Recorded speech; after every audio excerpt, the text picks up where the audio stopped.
Good afternoon, everyone. I'm Dr. Melina Chambers, and your instructor asked me here today to talk to you about Antisocial Personality Disorder, or sociopathy as most of us know it. Psychopaths are often confused with sociopaths. Although they're very different, they have similarities as well.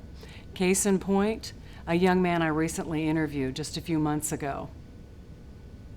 For confidentiality purposes, I'll call him Patient X.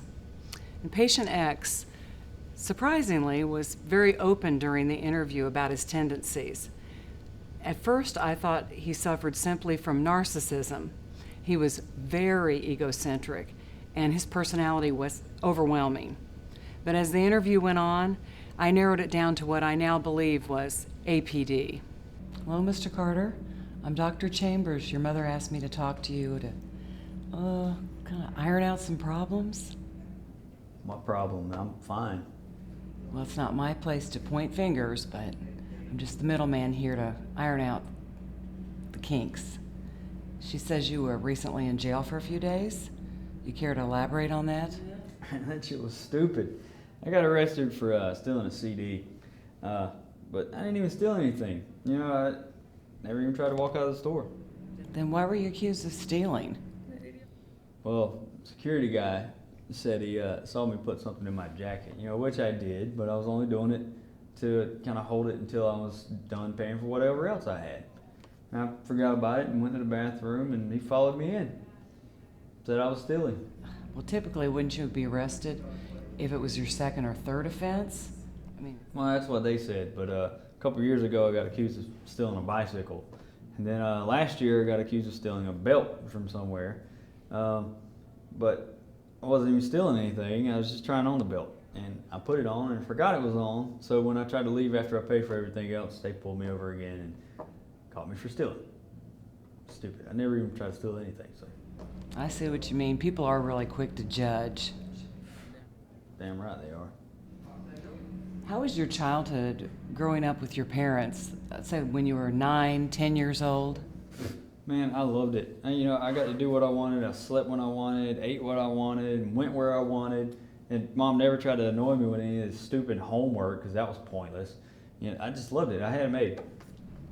Did you get along at school, like even with your teachers? I got along with everybody, but the teachers apparently thought I was a problem child. I got sent to the principal's office a lot for all kinds of crap. Stuff like talking too much or taking the other kids' stuff. Stuff like stealing what kind of stuff? Like this one kid in kindergarten. He was playing with all the little Tonka trucks. So was I, but I was in a different corner. And I saw he wasn't using the little dump truck, so I went over there to take it. And this little bastard freaked out, went and told the teacher, and I got paddled for it. Got paddled a lot in kindergarten. That's why I remember it so much. How about movies and video games? Did you play those as a child? I watched Scarface a lot. A lot of horror stuff, zombie movies. All that romance shit is just retarded. I don't see how people can watch that stuff. And video games?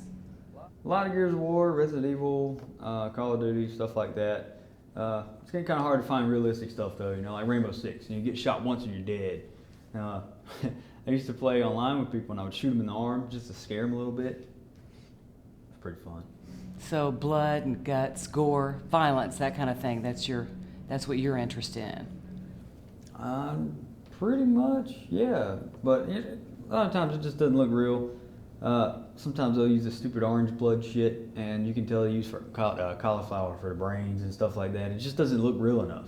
How about with your parents? Did you talk back to your mom and dad? Man, Dad wasn't even there. I don't know where he went. And Mom always wanted me to do chores. Why should I have to do chores? I'm not even at the house. Like, I was never there. She was always there. Why didn't she just do the chores? Yeah, I see what you mean. How about school? How'd you do in that? Your mom said you're not going to school now. What's up with that? Man, school's fucking pointless. It's do this ridiculous algebra problem, figure out why this sentence is wrong, and who was the 16th president. It's all useless information. Why should I be having to be required to learn stuff like this? It's not going to help me out. That's not the point of life. So what is your view of life? Like, what would be your point? I don't know. Just have fun. kind of hard to have fun with all these ridiculous rules around. Yeah. Do you think maybe anarchy would be a solution? Hell yeah. And get rid of all the stupid people. Natural selection, man. Speed limit signs, they're pointless. If we didn't have speed limit signs, all the smart people would drive the speeds they're comfortable at. And all the idiots would speed, and they would die. And we'd get rid of all the stupid people that way. It'd be awesome. So if school is pointless, what's your next step? Are you going to get a job? Why would I get a job? Mom's not going anywhere. She cooks, she pays bills, even pays for the gas in my car. Why? It'd be stupid to go anywhere else. I got it made. You seem to think lots of things are pointless. Most things are, at least for me. I don't need a job, and I don't need people telling me to do shit. Tell me about your friends. Do they have the same point of view you have? Well, Jake kind of does. He's got a job. That's only because his mom's an idiot. She won't even help him pay for his car. He also wants to go to college, which is also stupid. That's another thing that society tells you have to do. And most people go to college, and they get out, and then they'll go get a job that they weren't even in college for. It's pointless. That's why I won't be going to college. Mm-hmm. So you just plan on staying with your mom as long as she's paying your way? Hell yeah. Why would any sane person do that? Well, she won't be around forever. When she's older, she won't be able to pay your bills. Yeah, well, I'll figure that out when I get there. Mm. So basically, you just believe that rules should not apply to you.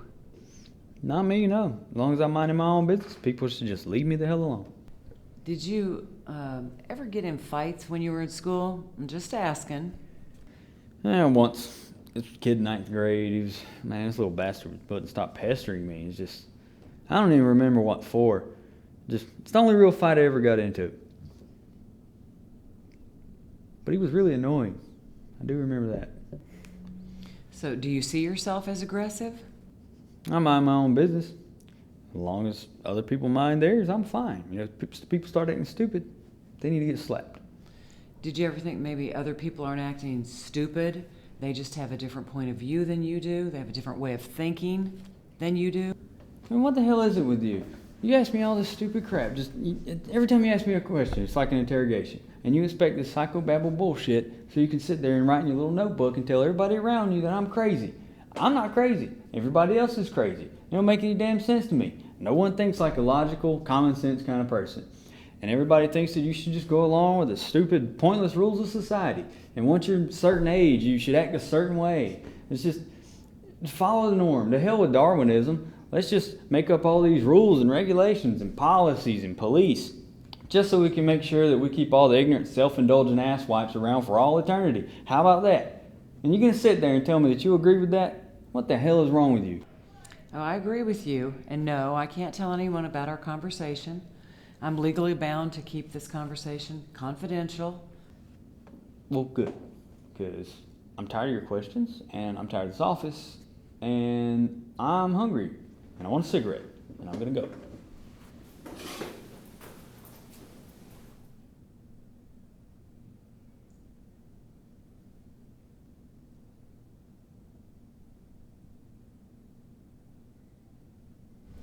Pathological lying, the refusal to conform to social norms, lack of empathy, impulsiveness, irresponsibility, these all point to antisocial personality disorder. So what happened to patient X? Did he even return? No, he never returned. And it's my understanding that he's now well on his way to prison. What happened? Another symptom of APD, violent emotional outbursts.